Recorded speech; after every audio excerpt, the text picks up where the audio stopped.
Hello everyone, welcome to study wise banking. Guys आप सभी का स्वागत है 1000 पजल के सीरीज में। तो इस पजल सीरीज के स्टार्टिंग में हम circular sitting arrangement line method से कैसे बनाते हैं ये देख रहे थे गाइज। तो गाइज आज एक बहुत ही फनी लेवल की पजल है जो कि बहुत ही डरावने वाली है बट एकदम हलवा पजल है गाइज। तो यहाँ पे क्या दिया है guys, 8 persons PQRSTUVW are sitting around a circular table, equal number of persons face towards and away from the center। ठीक है, मतलब यहाँ पे 8 persons है तो 4 इनसाइड के होंगे एंड 4 आउटसाइड के होंगे। यहाँ तक समझ में आ गया गाइज। अब आगे पढ़ते हैं गाइज। यहाँ पे दिया है कि each of them has different number of phones from 1 to 8। मतलब किसी के पास अगर 1 मोबाइल होगा तो किसी के पास 5 मोबाइल होंगे, किसी के पास अगर 4 मोबाइल होंगे तो किसी के पास 7 मोबाइल होंगे। तो गाइज ये कुछ बेसिक इंट्रोडक्शन था इस पजल का। तो चलिए अब कंडीशन रीड करते हैं और इसे लाइन मेथड में कैसे अप्लाई करना है ये देखते हैं। ये हो गया 1, ये हो गया 2, 3, 4, 5, 6, 7 एंड ये हो गया 8। अब आगे कंडीशन रीड करते गाइज। यहाँ पे सबसे फर्स्ट कंडीशन दी है guys, W sits third to the right of P। मतलब गाइज P के first, second and third to the right में क्या है, W है।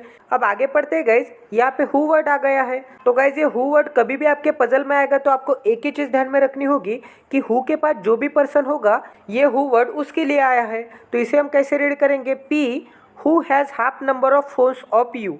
मतलब गाइज P के पास U के हाफ नंबर ऑफ फोन्स है तो इसे हम कैसे लिख सकते हैं, P is equal to U के हाफ नंबर ऑफ फोन्स। ठीक है, मतलब U/2।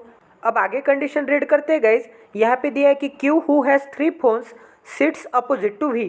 मतलब Q के पास 3 फोन्स है तो यहाँ पे हम लिख लेते हैं Q के पास 3 फोन्स है और गाइज Q V के अपोजिट में बैठा है, मतलब बीच में 3 पर्सन्स हो गए।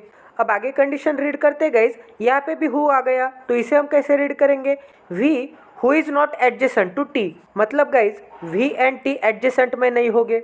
अब आगे पढ़ते हैं गाइज। यहाँ पे दिया है both V and Q face in the same direction. मतलब यहाँ पे V एंड Q का डायरेक्शन सेम होगा। अब आगे रीड करते हैं गाइज। यहाँ पे दिया है 2 person sit between T and P। मतलब T एंड P के बीच में 2 पर्सन हो गए। गाइज आपको यहाँ पे ये कंडीशन दिख रही होगी, यहाँ पे भी P से 2% छोड़ने के बाद W है और यहाँ पे भी P से 2% छोड़ने के बाद T है। तो गाइज यहाँ पे P के राइट में 2% छोड़ने के बाद W है तो यहाँ पे गारंटी P के लेफ्ट में ये 2% छोड़ने के बाद T आएगा। यहाँ तक समझ में आ गया। तो गाइज ऐसे आपको कंडीशंस मर्ज करना भी आना चाहिए, क्योंकि अगर आप एवरी कंडीशन लिखोगे तो यहाँ पे लिखने के लिए जगह भी नहीं होगी। अब ये दोनों भी कंडीशंस मर्ज कर सकते हैं, यहाँ पे भी VQ है और यहाँ पे भी VQ है। तो गाइज यहाँ पे हम V एंड Q के ऊपर इज इक्वल टू निकाल देंगे, इसका मतलब V एंड Q का डायरेक्शन सेम होगा। तो गाइज ऐसे हम ये दोनों कंडीशंस मर्ज करके कंडीशंस का नंबर कम कर दिए हैं। तो ये दोनों कंडीशंस को मैं मिटा देता हूँ गाइज। अब आगे कंडीशन रीड करते गाइज। यहाँ पे दिया है S is not adjacent to P। मतलब यस एंड P एडजेसेंट में नहीं होंगे तो इसे भी हम यहाँ पे ऐसे निकाल लेते हैं। ठीक है गाइज। अब गाइज आपको यहाँ पे दिख रहा होगा कि Q के पास 3 मोबाइल नंबर्स है तो इसे भी हम इसमें मर्ज कर देते हैं कि Q के पास 3 मोबाइल्स है। तो ये भी कंडीशन हम मिटा देते हैं। अब नेक्स्ट कंडीशन रीड करते हैं गाइज। यहाँ पे दिया है R and U both faces the same direction. ठीक है, मतलब ये R एंड U का डायरेक्शन सेम होगा। अब आगे कंडीशन रीड करते हैं गाइज। यहाँ पे दिया है R who has 7 phones sit second to the left of U। तो ये हो गया U के सेकेंड टू द लेफ्ट में क्या है, R है और R के पास 7 फोन्स है। तो ये कंडीशन आपको दिख रही होगी कि R एंड U का डायरेक्शन सेम है तो इसे हम यहाँ पे मर्ज कर लेते हैं।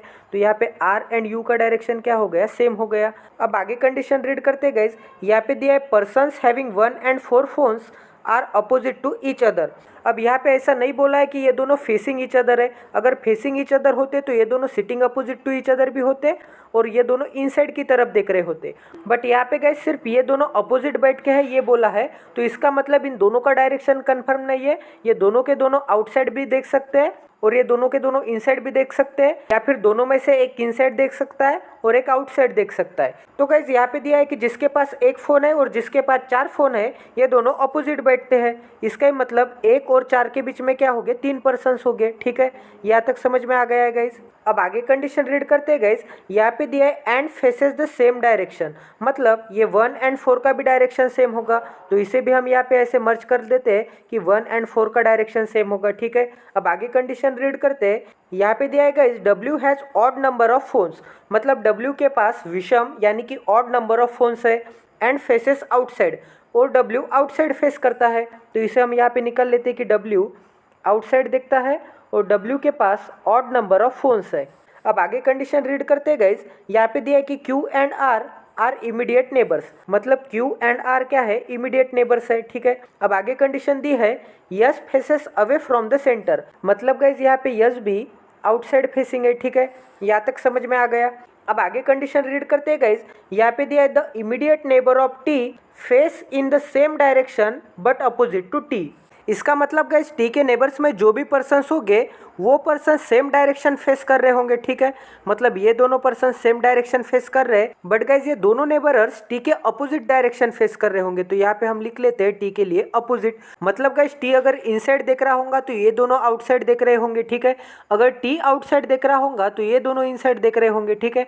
मतलब ये दोनों का डायरेक्शन तो सेम है बट टी के अपोजिट है। यहाँ तक समझ में आ गया गाइज। अब आगे कंडीशन रीड करते हैं गाइज। यहाँ पे दिया है W and R do not face in the same direction, तो यहाँ पे मैं निकल लेता हूँ W is not equal to R, ठीक है। अब आगे कंडीशन रीड करते हैं गाइज। यहाँ पे दिया है P हैव 2 फोन्स, मतलब P के पास 2 फोन्स हो गए। तो यहाँ पे आपको P की एक कंडीशन दिख रही है, तो यहाँ पे अगर P के पास 2 फोन्स है तो जाहिर सी बात है गाइज कि U के पास 4 फोन्स होंगे, ठीक है। क्योंकि गाइज P के double number of phones U के पास है। इसका ही मतलब इस 4 का हम आधा करेंगे तो ही तो 2 आएगा ना, जो कि P के पास फोन है, ठीक है। तो गाइज इस कंडीशन से हमें क्या पता चला कि P के पास 2 फोन्स है एंड U के पास 4 फोन्स है। तो P के पास 2 फोन्स है तो इस कंडीशन में हम ये मर्ज कर देते हैं कि P के पास 2 फोन्स है, और U के पास 4 फोन्स है तो ये भी हम मर्ज कर देते हैं कि यहाँ पे U के पास 4 फोन्स है, ठीक है। तो ये कंडीशन हो गई हमारी, तो इसे मिटा देते हैं। अब लास्ट कंडीशन बची है गाइज, ये भी देख लेते हैं। यहाँ पे दिया है guys S has more number of phones than V, मतलब यस के पास वी से ज्यादा नंबर ऑफ फोन्स होंगे, ठीक है। तो गाइज हमने सभी कंडीशंस नोट कर दिए हैं, तो चलिए देखते हैं कि सबसे सुटेबल कंडीशंस कौन सी है। तो गाइज आपको यहाँ पे दिख रहा होगा कि P के राइट में 2% छोड़ के W है और P के लेफ्ट में 2% छोड़ के T है। गाइज यहाँ पे हमें सबसे अच्छी एंड सबसे बड़ी यही कंडीशन दिख रही है, तो आप P कहीं पे भी रख के स्टार्ट कर सकते हैं गाइज। तो मैं P यहाँ पे लेता हूँ गाइज, और P को मैं नॉर्थ फेसिंग लेता हूँ, और P के राइट में ये 1 एंड 2% छोड़ के मैं W निकालता हूँ। अब P के लेफ्ट में ये 1 एंड 2% छोड़ के मैं T निकालता हूँ। अब गाइज यहाँ पे आपको दिख रहा होगा कि P के पास 2 नंबर ऑफ फोन्स है, तो P के नीचे मैं यहाँ पे 2 लिख लेता हूँ। तो ये भी कंडीशन हो गई हमारी। अब गाइज हमने T, P and W set कर दिया है। अब ये तीनों से कौन सी कंडीशन दिख रही है ये देखते हैं। तो गाइज आपको यहाँ पे दिख रहा होगा कि T के इमीडिएट नेबर में V नहीं आ सकता, तो यहाँ पे T के इमीडिएट नेबर में ये दोनों प्लेसेस पे V नहीं आएगा। तो चलिए इसे नोट कर देते हैं। तो गाइज यहाँ पे भी V नहीं आएगा और यहाँ पे भी V नहीं आएगा, ठीक है। तो ये भी कंडीशन हो गई हमारी। अब आगे देखते हैं गाइज, यहाँ पे दिया है कि यस के इमीडिएट नेबर में P नहीं आ सकता। इसका ही मतलब इस P के इमीडिएट नेबर में यस नहीं आ सकता, तो यहाँ पे भी हम यस के लिए क्रॉस का साइन बना देते हैं। तो ये भी कंडीशन हो गई हमारी। अब गाइज आपको V से ये कंडीशन दिख रही होगी कि V एंड Q के बीच में 3 पर्सन्स है, तो V यहाँ पे नहीं आ सकता और V यहाँ पे नहीं आ सकता। तो V के लिए ये सिर्फ 3 प्लेसेस ही बचे हैं, तो V ये तीनों प्लेसेस पे चेक करके देखते हैं और पॉसिबिलिटी एलिमिनेट करने की कोशिश करते हैं। तो गाइज यहाँ पे हम फिंगर रूल लगा के चेक करेंगे, क्योंकि यही डायग्राम अगर हम 3 बार निकालेंगे तो ये पॉसिबल नहीं है। यहाँ पे तो मैं हाईलाइटर से बता दूंगा, बट आपको एग्जाम में यहाँ पे फिंगर रख के चेक करनी होगी कि अगर यहाँ पे V आएगा तो V से ये 1, 2 एंड ये 3% छोड़ने के बाद यहाँ पे Q आ सकता है क्या? नहीं आ सकता, तो यहाँ पे V नहीं आएगा, ठीक है। तो गाइज ऐसे आपको फिंगर रूल लगा के चेक करना होगा, ठीक है। अब V यहाँ पे चेक करके देखते हैं। अगर V मैं यहाँ पे निकालूंगा तो गाइज V से 1, 2 एंड 3% छोड़ के यहाँ पे मैं Q रख पाऊंगा क्या? नहीं रख पाऊंगा, तो गाइज V यहाँ पे भी नहीं आएगा। तो गाइज 101% V यहाँ पे आएगा। तो चलिए इसे नोट कर देते हैं। तो गाइज ये हो गया V, और V से 1, 2 एंड 3% छोड़ने के बाद यहाँ पे हम निकालेंगे Q, ठीक है। तो गाइज अब यहाँ पे दिया है कि Q के पास 3 नंबर ऑफ फोन्स है, तो यहाँ पे Q के नीचे 3 लिख लेते हैं। तो गाइज V हमने सेट कर दिया है, तो ये दोनों प्लेसेस में से मिटा देते हैं, ठीक है। यहाँ तक समझ में आ गया गाइज। तो हमारी ये नीचे की कंडीशन हो गई। यहाँ पे सिर्फ अब डायरेक्शन की कंडीशन रिमेनिंग है, ठीक है। तो गाइज अब आपको यहाँ पे दिख रहा होगा कि यस यहाँ पे नहीं आ सकता और यस यहाँ पे नहीं आ सकता, तो यस के लिए तो सिर्फ एक ही प्लेस बची है, तो यस 101% यहीं पे आएगा गाइज। तो ये हो गया गाइज यस।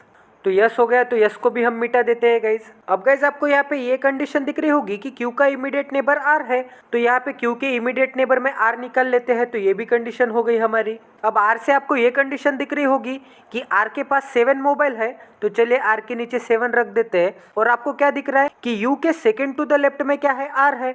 तो तो गाइज यू 101% एक ही प्लेस बची थी, तो यही आएगा। अब यू के लेफ्ट में आर कब आएगा?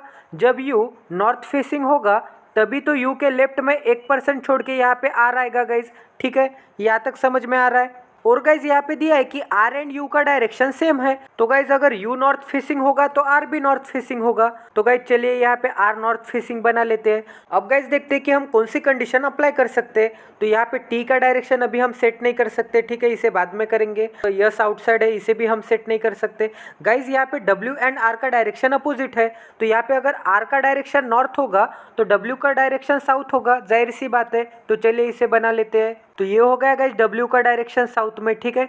बट गाइज आपको डब्ल्यू से ये एक कंडीशन दिख रही होगी कि डब्ल्यू तो आउटसाइड फेसिंग है, बट यहाँ पे तो डब्ल्यू साउथ डायरेक्शन में फेसिंग है। इसका ही मतलब साउथ डायरेक्शन में क्या है? आउटसाइड है। अगर साउथ डायरेक्शन में आउटसाइड है तो जाहिर सी बात है कि नॉर्थ डायरेक्शन में इनसाइड होगा, ठीक है। तो हमने डायरेक्शन भी सेट कर दिया है, तो डब्ल्यू आउटसाइड है, ये भी कंडीशन हो गई हमारी। अब यहाँ पे सिर्फ ऑड वाली कंडीशन बाकी है, ठीक है गाइज। तो ये भी कंडीशन हो गई हमारी कि डब्ल्यू एंड आर का डायरेक्शन अपोजिट है। अब गाइज यहाँ पे आपको दिख रहा होगा कि यस आउटसाइड फेसिंग है, और आउटसाइड तो साउथ डायरेक्शन में है गाइज। इसका मतलब यस भी साउथ डायरेक्शन में फेसिंग है, मतलब आउटसाइड फेसिंग है। तो ये भी कंडीशन हो गई हमारी। अब गाइज आपको यहाँ पे और एक कंडीशन दी थी कि पी के पास यू के हाफ नंबर ऑफ मोबाइल्स होंगे।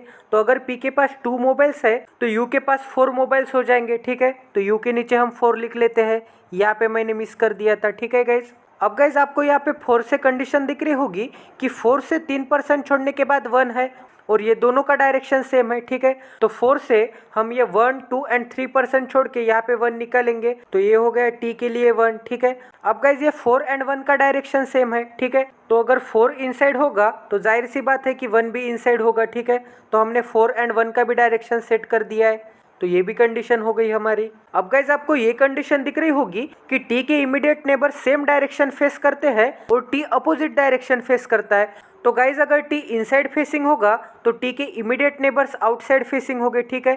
तो ये क्यू आउटसाइड हो गया, और यहाँ पे तो यस ऑलरेडी आउटसाइड है, तो ये भी कंडीशन हो गई हमारी।